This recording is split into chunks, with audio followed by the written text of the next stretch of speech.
Hello, I'm Dr. Cindy Nye. I'm a psychologist in Connecticut, and I'm going to be sharing with you some what I will call mental health moments um, because people are experiencing lots of challenges and struggles right now, as you know.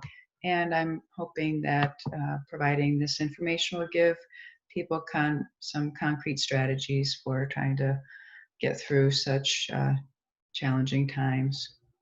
So we all come into this world primarily needing three things: care, connection, and compassion. Care involves attention to all of our physical needs, connection provides for our social needs, and compassion entails comfort for our emotional needs. We have these essential needs throughout our entire lives, and when they are not sufficiently met, then disease and unease can occur.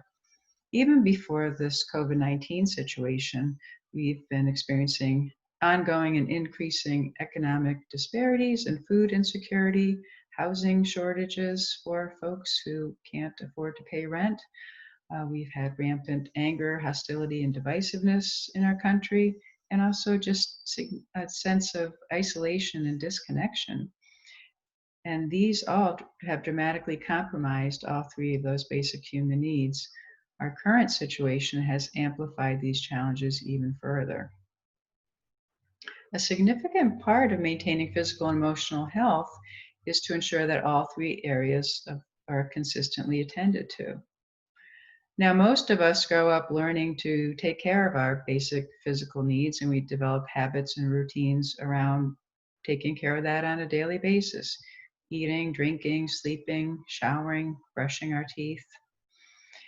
And in general, most of us have opportunities, at least more days than not, to connect with other people in some way.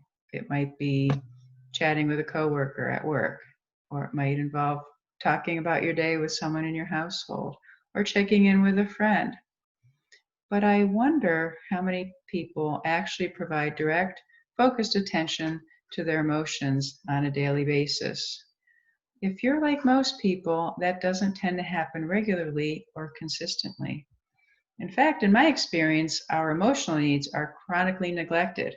Instead of attending to them, we typically try to suppress them, ignore them, and distract ourselves from them until they reach a critical mass where they're literally screaming at us for attention. I like to say that emotions are a lot like little children. They might start off initially trying to get our attention in pretty reasonable, calm ways, but the longer we ignore them, the louder they get. And then at some point, they have a full blown tantrum. And why don't we take care of our emotional needs regularly? Most of us were never taught how to. In fact, adults often tell children not to feel sad or to stop crying, which essentially tells them that emotions are not natural and that there's something that should be squelched and overcome. But emotions are first and foremost just a bodily function. They are responses to experiences that we are having, and they give us important information about ourselves. I think of emotions as being like the lights that come on the dashboard or the instrument panel of a car. The check engine light comes on, and it tells us that there's something going on with the car that we need to explore and take care of. And sometimes it might be something minor, like needing to tighten our gas cap, and other times it might be something more significant that's needing to be repaired by a mechanic. But in either case, the check engine light just gives us information. Something's going on. We have to figure out and take care of it. So our feelings are just the same way. They're just trying to get our attention, say, hey, something's going on here. I need you to take a closer look. Our feelings are never a problem. It's our thoughts about our feelings that can make them become problematic. As an example of that, let's take fear and excitement. Those actually are the exact same physiological response in our bodies. There's no difference between what gets activated physically by fear and what gets activated by excitement. So our experience of that same physical reaction is based on how our thoughts interpret it. If it's interpreted as excitement, it's a positive thing. If it's interpreted as fear, it's a negative thing. So I encourage folks to develop a practice of what I call daily mental hygiene that is specifically focused on connecting to, processing, and responding compassionately to their emotions.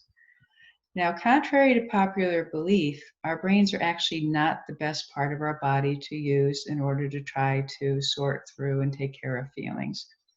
Our brains are big problem solvers, and they see feelings as problems. When they identify a feeling, they want to know who's responsible and how to fix it. If you think of it this way, it's our brains that actually tell us to be afraid. They tell us to judge other people, they convince us that we're separate from others, and they tell us to say or do hurtful things when we are angry. And during times of emotional upset, our brains will typically replay the same unhelpful messages about emotions that we might have heard as children, such as stop crying or you're being a baby. That only makes our emotions more difficult and challenging. I call that kicking yourself when you're down. So we have to turn to our hearts. Our hearts and brains are constantly communicating with one another.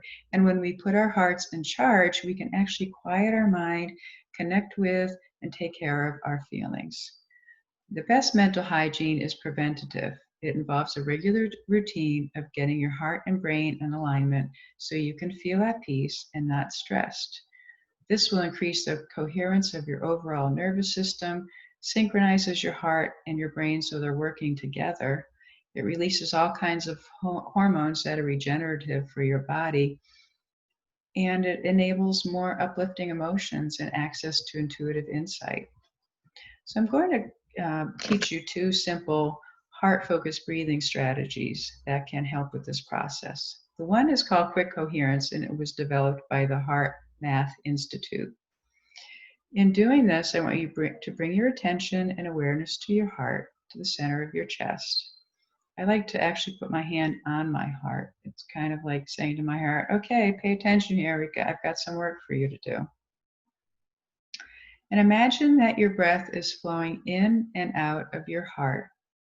And breathe a little slower, a little more deeply than usual as you do this. Just find a rhythm that's easy and comfortable for you. That you breathe in through your heart and out through your heart. In through your heart and out through your heart. And as you do this, I'd like you to try to activate a positive feeling. You can experience a time when you felt love. Think of appreciation or gratitude for a particular person or pet, a moment in nature where you felt peaceful. Anything that makes you feel that attitude of love and gratitude and peacefulness. And when you do this, that shift in energy of the heart will change your entire physical system to be in line with that. And all of the positive benefits and changes that go along with that. You can induce that positive, peaceful, grateful, loving state for yourself. So the more you can do this, the better. Do it first thing in the morning when you wake up. Do it while you're showering. You could do it on your way to work or before you're logging on if you're staying home to do your work.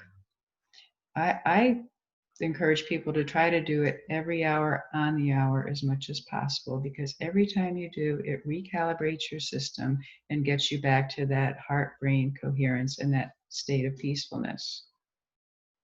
It's also a good thing to do before significant transitions. If you're about to go into a meeting that you're feeling a little stressed about, or place a phone call that you're a little worried about, again, it's a way to prep you and prime you for getting through that challenge in the best way possible. Every time you do this, it lifts your system, clears your mind, and improves your health. And it strengthens your overall sense of love, appreciation, care, and compassion. Now, sometimes if we're really experiencing a strong emotion, it can be tough to make that shift right away to the gratitude or the appreciation or the love or the peacefulness. So I'm going to tell you a slight variation of the first technique, and I call this heart first aid. You're going to do the same thing, placing your hand on your heart. But this time, I want you to locate whatever feeling it is that you're having and wherever you're experiencing it in your body. If it's fear, it will probably be in your heart region. Your heart might be pounding, but not necessarily. If it's anger, it might be in your stomach. Wherever it is, I want you to locate that feeling in your body. And then as you're breathing, I want to imagine that you're breathing that feeling up into your lungs when you inhale and blowing it right out with your breath. So you're breathing in the anger and blowing it out of your body. You're breathing in the fear and you're blowing it out of your body. And once those feelings start to dissipate, then you can shift back to bringing in that more positive, peaceful state that you would like to feel. So then you can imagine that you're breathing in peace, that you're breathing in patience, that you're breathing in compassion, gratitude, appreciation, whatever that counteracting feeling is once you've gotten the initial challenging feeling more under control. And what you will find if you do this practice regularly, that just placing your hand on your heart can begin to induce that state of well-being. So while I said that the heart was a better tool for all of this processing than the brain, our brains do like to be in charge, and they're not going to let you go all day without being listened to. So I encourage people to also do a specific emotional check-in with yourself toward the end of each day, just to see what's going on. You know, much as you would ask a friend or a loved one, hey, how was your day? Ask that of yourself. And then see if there are any stored up or unresolved feelings or struggles from the day that need to be attended to. This is important to do because our brains will always hold on to information that they view as important to remember, and they will always bring this to our attention in one way or another. So if you don't pay attention to them in the course of the day, then they will come to you at night when all is quiet and there's no distractions, and that will be the time that our brain will want to have its say. So that's why sometimes when people lay down at night, suddenly their thoughts start going and they have trouble falling asleep. Or they might fall asleep okay, and then the thoughts wake them up during the night or come into their dreams. You don't want to take unresolved things to bed with you if at all possible. So checking in and really looking at what you're feeling, what's going on from the day can be helpful with that. And if a tough feeling arises, meet it with compassion. Speak with comforting words to yourself as you would to a dear friend. Feel sorry for yourself. People struggle with that thought. Well, if I pay attention to my feelings, I'm just feeling sorry for myself. I say, good. You should feel sorry for yourself if you're having a tough time, just as you would feel sorry for someone else that you care about. Have a pity party if you need to. The problem isn't that we focus on our emotions. The problem is that we don't focus on our emotions until they cause problems for us or reach that intensity, and then we don't know what to do with them. Now, it can also be helpful to write down any worries or fears or other challenging thoughts that arise. If your brain knows you wrote them down, then it will be willing to let them go more easily. It's a little bit like when you're going to the grocery store and you have a few items to pick up. If you don't make a list, then the whole way to the store, you're likely rehearsing what it is that you want to buy because you don't want to forget it. When you make a list, that frees your brain up to think about other things. Listen to music, enjoy the scenery, think about what you're going to do after you get done at the store. So it's the same with things that are on our mind. Writing them down literally gets them off our mind and allows our brains to give us a break from them always being swirling around in our heads. One last thing I want to say today about our thoughts. Please watch what you feed your brain. Just as it is important to be attentive to the quality of the food you put into your body, it is equally important to be selective about what you feed your brain. News and social media are generally not good fuel for our thoughts and can easily get us caught up in fear, anger, divisiveness, hopelessness, and despair. Now, I'm not suggesting that you bury your heads in the sand, and of course, it is important to stay informed and involved. But on a daily basis, you probably do know all you need to know, for example, about the COVID-19 situation, and even about societal and political issues. And if something really important happens that day, you are going to hear about it. Besides, our brains typically create enough drama on their own without us seeking out outside information to add to that. So I encourage people to listen to soothing music, uplifting and inspiring podcasts, guided meditations, even comedy. Laughter has amazing curative properties for our emotions and our bodies. So please be attentive to what you're putting in there. Just like you would like to have a good, nutritious meal for your body, instead of eating a bag of Doritos, you need to find positive, uplifting things for your thoughts and not stuff that's going to make you feel worse. That's it for today. I look forward to sharing more mental health moments with you. I hope you find this helpful. Take care and stay peaceful.